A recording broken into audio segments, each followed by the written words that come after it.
নমস্কার বন্ধুরা, আমি আজকে এক রকমের বেগুন ভাজা করে তোমাদের দেখাবো। বেগুন ভাজা তো তোমরা সকলেই অনেক রকম করে ভেজে খেয়েছো। তো আমি বেগুন ভাজার জন্য এই যে বেগুন নিয়ে এবার আমি গোল গোল করে পিস পিস করে কেটে জলের মধ্যে ধুয়ে তার মধ্যে আমি হলুদ গুঁড়ো, তারপরে সামান্য লঙ্কা গুঁড়ো প্রত্যেকটাতে দিয়ে দেবো। দিয়ে এবার আমি অল্প অল্প করে প্রত্যেকটার উপরে একটু করে লবণ দিয়ে দেব। দিয়ে লবণ দিয়ে তারপরে আমি এগুলোকে হাতের সাহায্যে ভালো করে এপিট ওপিট প্রত্যেকটা আমি মাখিয়ে নেব।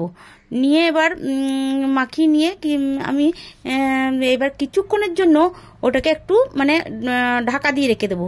কারণ ঢাকা দিয়ে রেখে দেবো, ওই যে লবণ হলুদ নুন সব মাখিয়ে নিয়েছি, তো ঢাকা দিয়ে রাখলে একটু জল বেরোবে। তো তারপরে আমার এই যে মাখানো হয়ে গিয়েছে।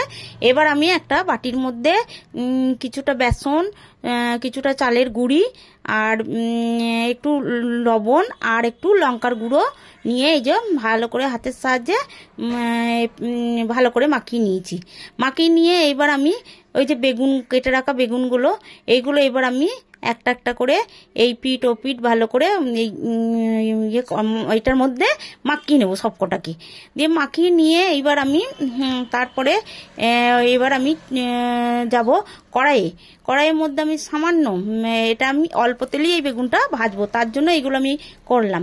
তো বেশি তেল দিয়ে বেগুন ভাজলে কি হয়, বেগুনে প্রচুর তেল থেকে যায়, যার জন্য আমি এই বেগুন ভাজাটা এইভাবে করে তোমাদের দেখাচ্ছি। তো এবার আমি প্রত্যেকটা বেগুনকে এবার অল্প তেলের মধ্যে দিয়ে এবার আমি কিছুক্ষণ রেখে দিয়েছিলাম। দিয়ে তারপরে আমি ওগুলোকে এবার আবার একটা একটা করে উল্টে দিচ্ছি। তো দেখতেই পাচ্ছ আমার উল্টো পিঠটা হয়ে গেছে, উল্টো পিঠটা ভালো ভাজা হয়ে গেছে হালকা লাল লাল করে। তো তারপরে আমি আরেক পিঠ আমি আরেকবার ভালো করে নেড়ে ছেড়ে একটু ভেজে নেবো। তো আমার হয়ে গেছে বেগুন ভাজা। দেখতে পাচ্ছ বন্ধুরা আমি কত কম তেল এখনো কিন্তু আমার ওই কড়াইয়ের মধ্যে রয়েছে, যা তেল দিয়েছিলাম তাও রয়ে গিয়েছে। তো হয়ে গেছে, এবার আমি প্রত্যেকটা তুলে নিয়েছি। তো এইভাবে তোমরা করবে, দেখবে, খেয়ে যদি ভালো লাগে একটা লাইক কমেন্ট করো। আচ্ছা।